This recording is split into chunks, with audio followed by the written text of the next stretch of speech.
Привет! Днес сме неделя. Правим седмичната пауза в DSV Гьотеборг.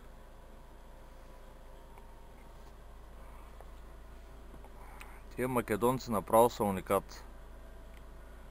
Вчера цял ден обикалят тук повлекачи из гаража, из базата. Кога правят тия паузи, не знам. Сега на този ден ще му подава ток. Вчера цял ден го ремонтираше това и Веко. Тази сутрин се събуждам, дръпнах пердета, гледам го задната гума. Задните гуми от задния на диференциала пък свалил. Кой знае какво ще прави.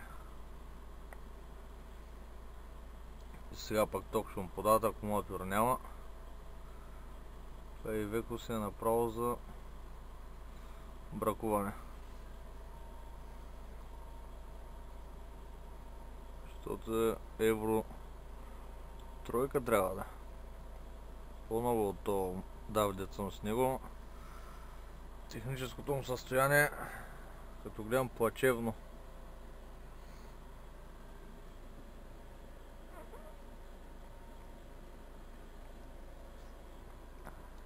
Да съм се наредил тук на редицата на празните ремаркета.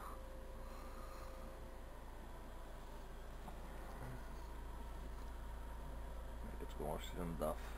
По-нататък е колегата с червения мал. Монката. Дали запали това и Веко?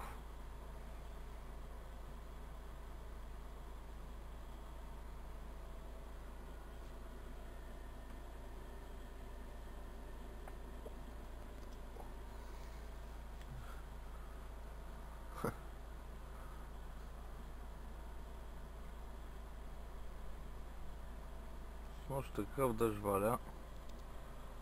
Той се личи още където е мокро.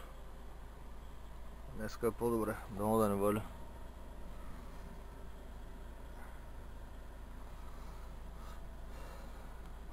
Готово, дадаха му ток.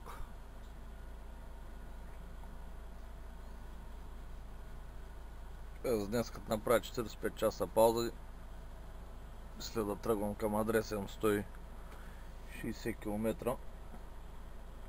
Тръстраната не ми се става рано.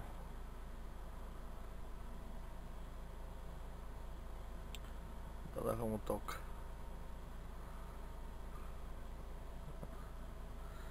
И монката отива да се къпи. Сега ще влезне в кадър.